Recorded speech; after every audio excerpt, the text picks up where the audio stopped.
अनुसार अर्जुन के मन में जब भी कोई संदेह उत्पन्न होता, वो तुरंत उसके समाधान के लिए भगवान कृष्ण के पास पहुंच जाते। इसी क्रम में एक दिन की बात है, अर्जुन ने भगवान श्री कृष्ण से पूछा, हे वासुदेव, मेरा मन भ्रमित हो रहा है और इसका समाधान आप ही कर सकते हैं। ये सुनकर भगवान कृष्ण ने अर्जुन से कहा, हे कांते, अपने मन की दुविधा विस्तार से बताओ, तभी मैं तुम्हें उसका हल बता पाऊंगा। तब अर्जुन बोले, हे वासुदेव, कृपया कर मुझे ये बताएं कि अच्छे लोगों के साथ हमेशा धोखा क्यों होता है, जबकि बुरे लोगों के साथ ऐसा देखने को कम ही मिलता है।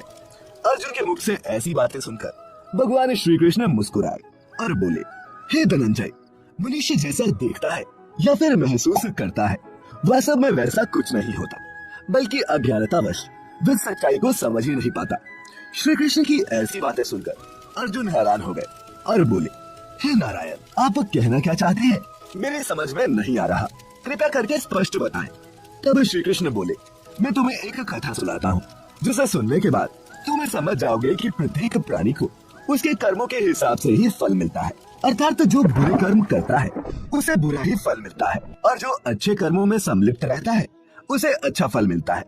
अच्छे कर्म और बुरे कर्म तो मनुष्य के द्वारा किए हुए कार्य पर निर्भर करते हैं, क्योंकि प्रकृति प्रत्येक को अपनी राह चुनने का मौका देती है। इसका फैसला करना कि वो किस राह पर चले, ये व्यक्ति विशेष की इच्छा पर ही निर्भर करता है। इसके बाद भगवान कृष्ण कथा आरंभ करते हुए बोले, हे पार्थ, बहुत समय पहले की बात है, एक नगर में दो पुरुष रहा करते थे। उनमें से एक पुरुष व्यापारी था, जिसके लिए अपने जीवन में धर्म और नीति की बहुत महत्ता थी। वो पूजा पाठ और भगवान की भक्ति में बहुत विश्वास करता। चाहे कुछ भी हो जाए, वो रोज मंदिर जाना नहीं भूलता, न ही दान कर्म के किसी कार्य में पीछे रहता। कुछ भी हो जाए, वह नित्य भगवान की पूजा अर्चना में लगा रहता। वहीं दूसरी ओर उसी नगर का दूसरा पुरुष पहले से बिल्कुल अलग था।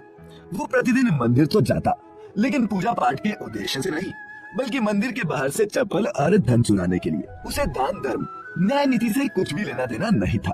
इतना ही नहीं, वह मंदिर के अंदर जाकर चढ़ावा भी चुरा लिया करता। इसी तरह समय बीतता गया और एक दिन उस नगर में जोरों की बारिश हो रही थी, जिसकी वजह से उस दिन नगर के मंदिर में पंडित के अलावा और कोई भी नहीं था। जब ये बात दूसरे पुरुष को पता चली तो उसके मन में ख्याल आया, अभी सही मौका है मंदिर का धन चुराने का, और वह बारिश में ही मंदिर पहुंच गया। मंदिर पहुंचकर उस बुरे व्यक्ति ने पंडित से नजर बचाते हुए मंदिर में मौजूद सारे धन और जेवरात चुरा लिए और बड़ी ही प्रसन्नता से वो वहां से निकल गया। उसी समय धर्म कर्म में विश्वास करने वाला वो पहला व्यापारी भी मंदिर पहुंचा और उसने भगवान के दर्शन किए, परंतु दुर्भाग्य से मंदिर का पुजारी उस भले व्यापारी को ही चोर समझ बैठा और शोर मचाने लगा। शोर सुनकर आसपास के सभी लोग मंदिर पहुंच गए और वहां लोगों का जमावड़ा लग गया। सभी लोग उस भले व्यापारी को ही चोर समझ रहे थे और वो उसे अपमानित करने लगे। ये देखकर वो भला व्यक्ति हैरान हो गया और उसे समझ में नहीं आ रहा था कि उसके साथ ये क्या हो रहा है। फिर वह किसी तरह लोगों से बचता हुआ उस मंदिर से निकल गया, लेकिन दुर्भाग्य ने उसका साथ वहीं नहीं छोड़ा।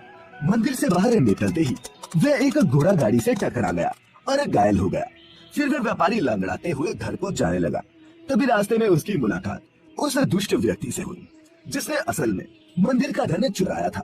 वह झूमता नाचता हुआ जोर जोर से बोलते हुए जा रहा था कि आज तो मेरी किस्मत चमक गई, एक साथ वो भी इतना सारा धन मिल गया।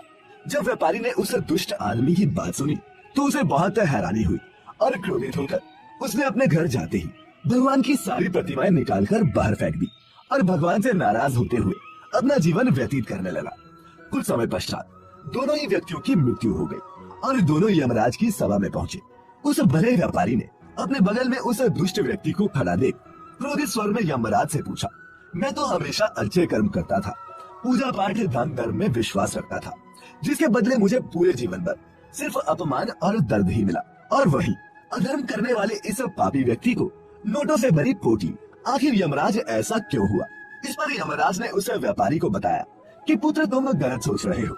जिस दिन तुम्हें घोड़ा गाड़ी से टक्कर लगी थी, वास्तव में उस दिन तुम्हारे जीवन का आखिरी दिन था, परंतु तुम्हारे किए गए अच्छे कर्मों के कारण ही तुम्हारी मृत्यु एक छोटी सी चोट में परिवर्तित हो गई।